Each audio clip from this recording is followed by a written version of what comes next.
Hi guys, tonight we're at Parque Urbano Aztlán. We're gonna check out just a couple of rides and just walk around the park and enjoy the scenery. Walking in, we passed a few baby rides, followed by this really big Ferris wheel. This Ferris wheel is originally how I found out about this park. We were driving by it and I was like, what is that? Like, I wanna know where that is. I wanna go there and check the place out.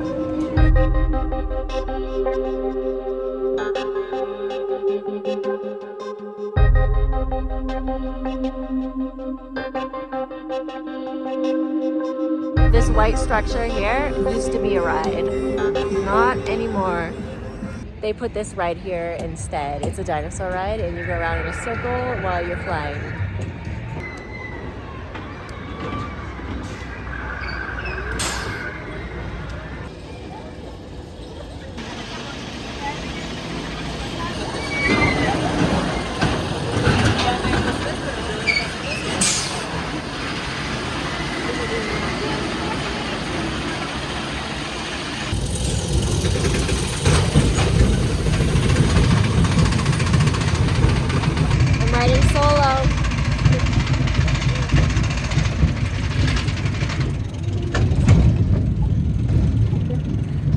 This is definitely a wild mouse.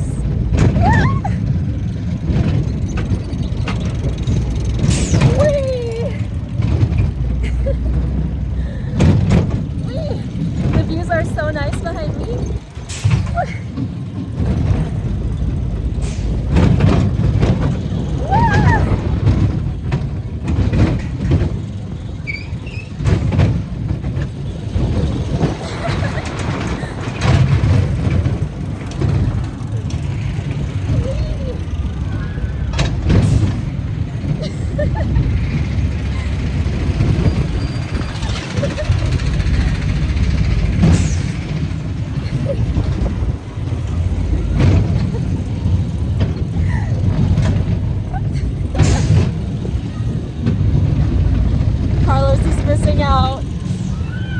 Pantheon was definitely a good amount of fun.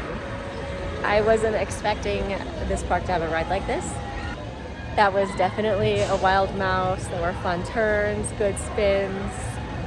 I recommend this ride. This ride costs 80 pesos to go on. That's $4. I think it was worth it. The way this park works is you pay individually for each ride you want to go on. They give you this card and you can put money on it, and when you're done with the money you can reload it and go on as many rides as you want. You just have to pay ahead of time, or you just have to pay ahead of time. I'm thinking I may only go on 3 rides tonight. We're gonna just check out this park, go home, and do some trip planning. The way I paid for the wild mouse ride was I came into the store and I just paid for my ride. So I'm just gonna go back here to pay for another ride because I don't know where else to pay. They have these little ATMs and I tried to use one, but I couldn't get it to work. Yes, I'm gonna go on my favorite ride ever, the drop tower. Another one to add to my list.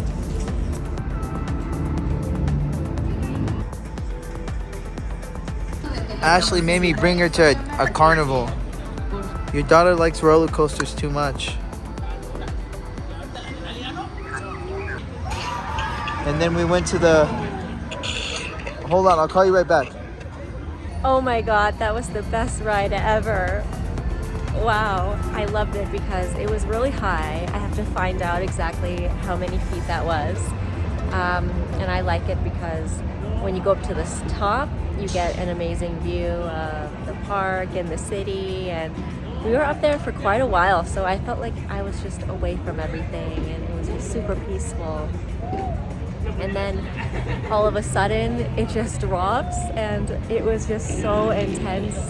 Wow, like this one definitely did have me feeling a little scared.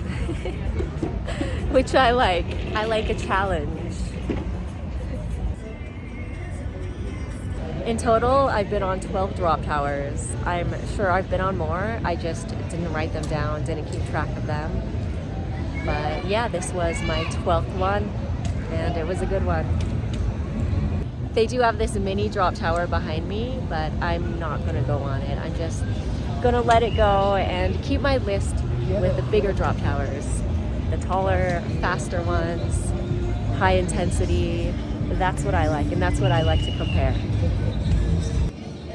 Some drop towers, they make them really tall, but when they fall, it's not very intense, so they're not like that much fun. But this one was very tall and very intense. It had a bit of everything. It's so lively here. There's music playing.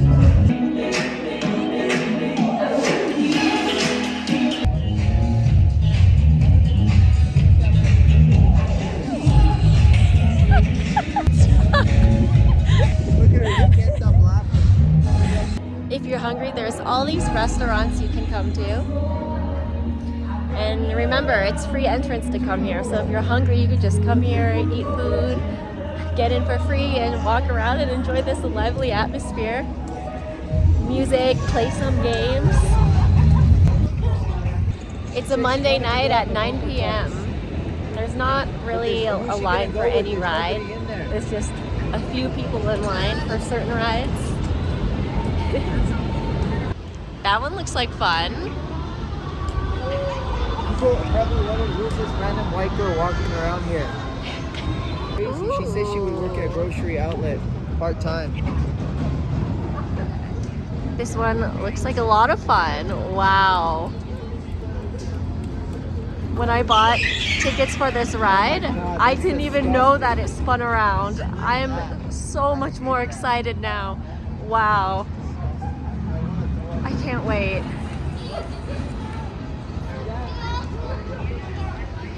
Look at this. They're gonna roll around. Oh my god.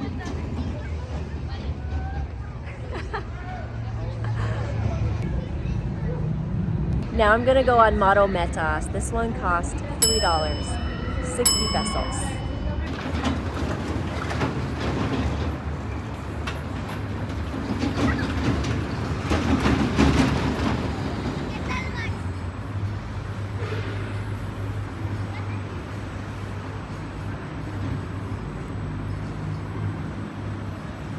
This one was only kind of fun. It ended up being really rough and my head was just banging like left and right a lot. I kind of didn't like that. I'm gonna go on this green roller coaster now. It looks like it's the main ride of the park, so I'm really excited.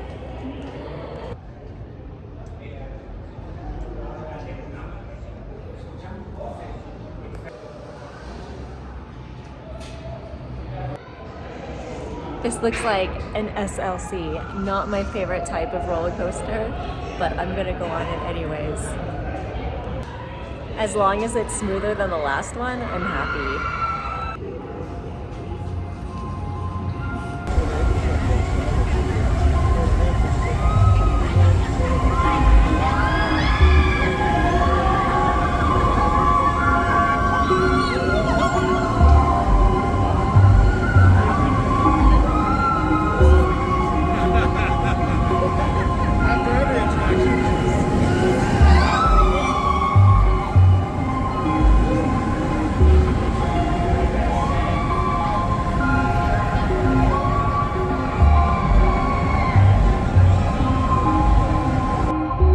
Ended up being smooth and a lot of fun. They take you through a cave, and I didn't know that this was going to be a visual ride. They take you through this cave and you see these what looks like Aztec designs and lights, and it's really cool in there. I had no idea it was going to be a ride like this. I thought it was just a roller coaster. It ended up being really smooth. I would go on this one again for sure. I think this one was also $5 to get on. For Serpentikha, I tried to get on a different row, like one of the rows in the back, and they stopped me. They were like, oh, can you please sit in the very first row because you were the first one in line. I'm not sure if they would take ride requests, but maybe if you ask nicely, they will. This park closes at 10 p.m., except it's 9:30 and the rides are closing. For me, it worked out okay because I'm done going on all of the rides that I paid for. I would have paid for more, but they're closed. It looks like other people here are very disappointed because they paid to go on this Ferris wheel, but they can't go on because it's closed. Like, I even asked them if I can go on and they said it was closed. I feel bad. I hope they let them on. I hate it when they close rides like far before the park closes because then things like this happen. Carlos and I just had this uncomfortable encounter. He went to use the bathroom. And the lady told him that the bathroom was closed and was accusing him of just coming into this park and trying to use the bathroom and then leave when it was totally not like that at all. I told her that I did have a card and that I've been going on the rides, but still she was saying that we just came in to use the bathroom and then leave. She was saying all of this in Spanish, except I can understand Spanish more or less. I'm just not fluent. I could speak a little. I can understand a lot more than I can speak. These are some of the baby rides at the front. Coming here, I didn't really know what to expect about this park. I knew that it recently opened, and the last I heard, there were rides that were still not open yet. So I was thinking that I would come here and find rides that were still closed, but every single ride was open, so that was impressive. There's a good assortment of family rides. There are thrill rides if that's what you're looking for. There are a lot of games to play, a lot of restaurants to eat at, and there was even live entertainment. So I feel like this park has a little bit of everything. I like how it's convenient. You just come in for free, you pay for whatever ride you want to go on, and you just hang out and have a fun time. This park is really easy to get to. We're staying in the Roma neighborhood and it took us 20 minutes in the car to get here. So I also like it for this reason. Very convenient. I definitely recommend coming here if you want to have some fun. You could just come here, spend a couple of hours, a half day, and I think that would be good. Right now, Google says the park is opened from either 9 to 10 a.m. and closing at 10 to 11 p.m. depending on the day. Alright guys, that's it for today's video. Thank you for watching. Remember to like, comment, subscribe, and I'll see you in the next video.